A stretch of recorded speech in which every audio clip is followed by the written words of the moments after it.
Hello students, welcome to my YouTube channel. Today we will discuss the fourth chapter of our book First Flight, which is From the Diary of Anne Frank. Let's start the chapter. Firstly we will see who is Anne Frank. Anne Frank एक young Jewish girl है जो अपनी family के साथ Germany में रहती है। और उस टाइम पे क्या होता था, हिटलर का बहुत ज़्यादा रूल चल रहा था और वो बहुत ज़्यादा जूइस को बहुत ज़्यादा हेट करता था। तो वो क्या करता था, उनको अरेस्ट करके कंसंट्रेशन कैंप्स में भेज देता था। उनके ऊपर वो बहुत ज़्यादा ब्रूटली फोर्स लगाता था, उनको बहुत ज़्यादा किल करता था। और वहाँ पे जो होते थे ना, मोस्टली मर ही जाते थे क्योंकि वो उसको इतना ले नहीं पाते थे उस टॉर्चर को।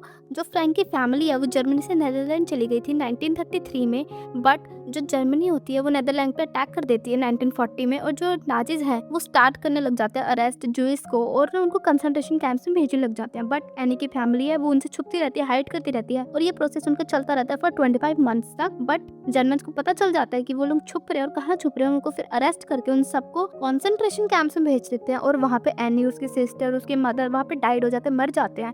बट उसके फादर सर्वाइव कर जाते हैं और वो फिर पब्लिश करते हैं एनी के थॉट्स को एनी की डायरी के थ्रू। हम पढ़ते हैं एनी की फीलिंग क्या थी उस डायरी के बारे में, क्यों उसको डायरी लिखनी चाहिए, क्यों उसने डायरी के लिए सोचा। तो एनी एक यंग टीनेजर थी बट उसका कोई भी फ्रेंड नहीं था, तो वो बहुत ज़्यादा अलोन फील करती थी। वो एक तो इंट्रोवर्ट थी, ऊपर से उसका कोई भी अच्छा दोस्त नहीं था। तो ऑल्दो उसके पेरेंट्स, उसकी आंट उसको बहुत ज़्यादा प्यार करते थे, बट फिर भी उसको चाहिए था कि उसका एक दोस्त हो जिससे वो कभी भी कुछ भी शेयर कर सके।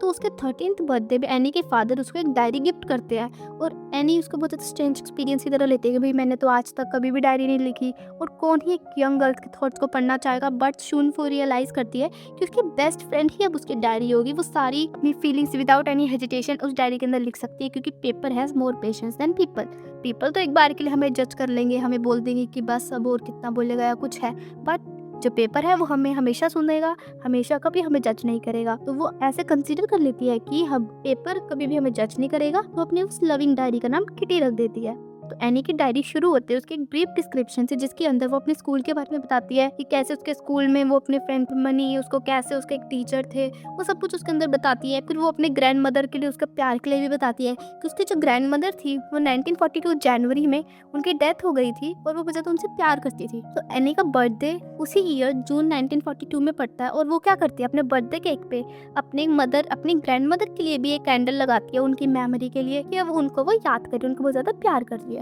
फिर एनी अपनी डायरी में अपनी क्लास के बारे में बताते, अपने क्लास अफेयर्स के बारे में बताते कि ऑन सैटरडे 20 जून 1942 में उनका रिजल्ट कैसे डिक्लेयर होना था और उस टाइम पे कैसे उसके जो सब स्टूडेंट्स, उसके जो फ्रेंड्स थे, बहुत ज़्यादा एंग्जाइटी से भरे होते, बहुत ज़्यादा डर रहे थे।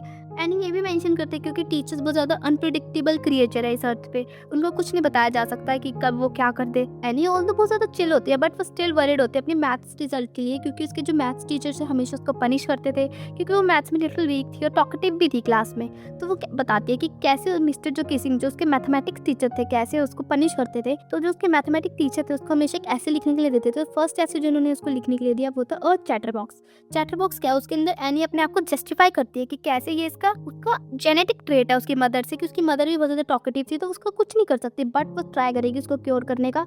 लेकिन स्टिल एनी अपनी क्लास के अंदर बोलती है, दोबारा टॉक करती है, तो उसको दोबारा उसके मैथ्स टीचर दोबारा एक ऐसे लिखने के लिए देते हैं। तो वो था एंड इनकॉरिजेबल चैटरबॉक्स, जो कभी भी सुधर नहीं सकता, हमेशा बोलता ही रहेगा, उसका कुछ नहीं कर सकते हम। बट स्टिल एनी अपनी क्लास के अंदर बोलती है, उसको फिर दोबारा पनिशमेंट देने के लिए, उसको दोबारा पनिश करने के लिए उसके मैथ्स टीचर दोबारा एक उसको ऐसे लिखने के लिए देते हैं। लेकिन इस बार ऐसे का नाम था quack quack quack set mister chatterbox. इस ऐसे में एनी कुछ अलग करना चाहती थी जिससे उसके जो मैथ्स टीचर है उसको समझें कि क्या उसकी फीलिंग हो सकती है इस ऐसे में, क्या क्यों वो इतना क्लास में बोलती है, क्यों उसको उनको समझना चाहिए। वो इस लेटर में एक पोएम की तरह उसको रिप्रेजेंट करना चाहती थी। तो वो अपने एक फ्रेंड के पास जाती है, उसको बोलती है क्या तू मेरी हेल्प करेगी ये लिखने में। तो उसकी फ्रेंड उसको एग्री कर लेती। तो वो उस पोएम के अंदर डिस्क्राइब करती है कि कैसे एक मदर डक और एक फादर स्वैम था और फादर स्वैम ने कैसे अपने सारे बच्चों को मार दिया क्योंकि वो बहुत ज़्यादा क्वैक करते थे, बहुत ज़्यादा क्वैक करते थे। तो उससे इरिटेट होकर उन्होंने उसको मार दिया। तो ये वो डायरेक्टली मिस्टर किसिंग के लिए कर रही है, उसको पॉइंट कर रही है। बट जो मिस्टर किसिंग होते हैं, उसके मैथमेटिक्स टीचर होते हैं, उसको बहुत ज़्यादा एज अ जोक की तरह लेते हैं